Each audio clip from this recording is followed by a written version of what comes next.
My account used to be a travel vlog account, and then I decided to delete most of my posts and mainly focus on coaching, mentoring kind of content. And this seems to have decreased my engagement. Would you say I should continue and eventually the new audience interested in that niche will arrive?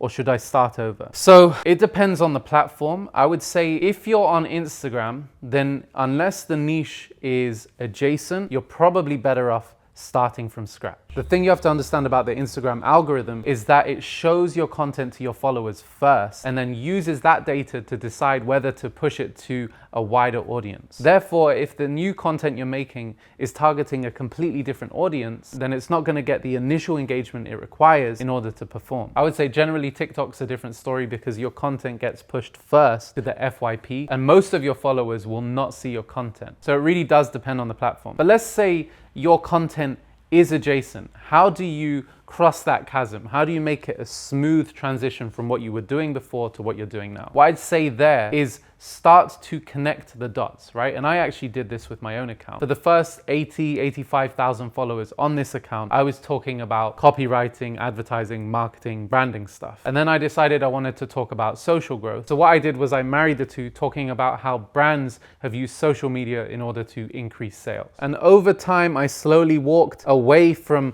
more broadly talking about marketing, advertising, copywriting, and toward the social growth stuff. And because that transition was slow, it allowed the audience to come to terms with the change. So if you really desperately want to keep the account, then slowly transition it over a number of weeks and months. All right, next question. I'm curious about quantity versus quality. Some weeks are so busy that I don't have a ton of time to script and think deeply about my content. Is it better to just focus on producing a couple of incredible pieces of content every week? Or should I be pushing to post the simpler things from everyday life? Good question. So this is one of those questions that will forever be asked, right? And the reason it's forever asked is because there really is a tension between quantity and quality, and it's different for every person. What I would say to you, and this is a more meta way to look at the problem, is what works for me. That's often the best way to look at problems like this. What works for me? Become a scientist, an experimenter, and find what gets you the results you're looking for. And not just in terms of views and followers, but also like what can you maintain? I would say that some people can produce a piece of high quality content every single day without fail, whilst others might struggle to make 1 or 2 pieces of content. And there's going to be many things that influence this, like your creativity, how much spare time you have, like are you running a business or do you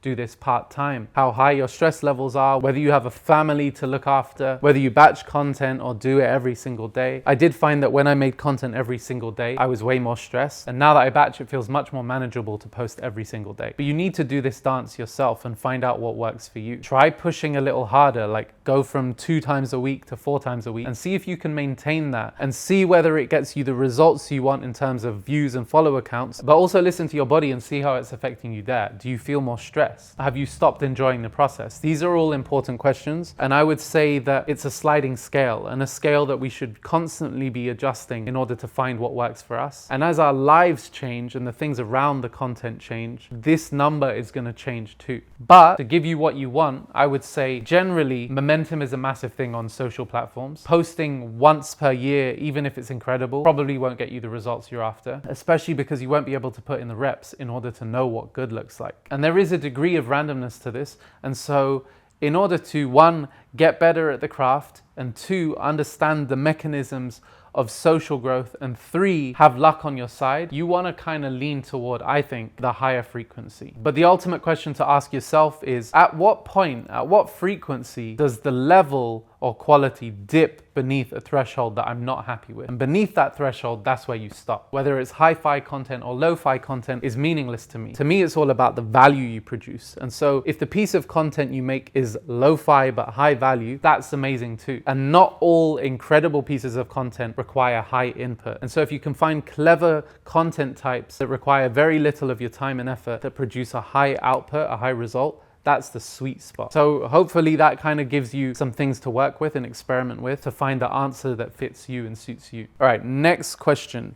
How do you batch content that doesn't suck? Every time I batch content, that content is cursed and I end up scrapping it. It doesn't have the same life as daily content? Now, this is an amazing question. How do you show up with the same energy and inspiration when you're batching content that you're able to show up with when it's spur of the moment? This is something I've really grappled with as I've moved away from spur of the moment content and toward batching. What I would say is that some content types and some ideas are best suited to spur of the moment. Like when inspiration strikes, you make the piece of content. And so if you're really struggling with that balance, what I would say is those content types, those ideas that feel spur of the moment, where you feel truly inspired to make the piece of content, you shouldn't stop that process. You should just go and make the piece of content in the moment. Everything else, write down in a Google Doc or a Notion Doc or wherever else, and start fleshing out these ideas with bullet points or fully fledged scripts. And this is what I do. And then on the day, I might be inspired by 50% of the ideas and the scripts that I generated. And if I'm feeling uninspired by a script, I just won't use it. I will say that sometimes the friction that happens on the day is two things. Energy management, like through the day, your energy is going to ebb and flow. And so what do you do when it ebbs? You have to have rituals and processes in place to raise up your energy again. And two, how well is the script written? How close to your voice is it? If it's relatively close to how you sound naturally, then I feel like we're much closer to inspiration striking. And then a few other tips if you really want to push the boat out is go take an improv class or an acting class and do what they do, right? They have to show up day after day and say the same lines and yet make it seem as though it's the first time they're saying it and make it feel like they're embodying the character. And some part of being on social is this too. It's like showing up and saying it as though it's the first time you've said it and making it feel as though it's organic and natural and just spontaneous. So these are the sorts of things I think can help. And then also if you have people around that can bring up your energy too. So have you got housemates or colleagues or a partner or a son or a daughter or a parent, anyone around who you can go have a chat with, raise your energy and then go back into the script. And that should bring you back to that place of inspiration.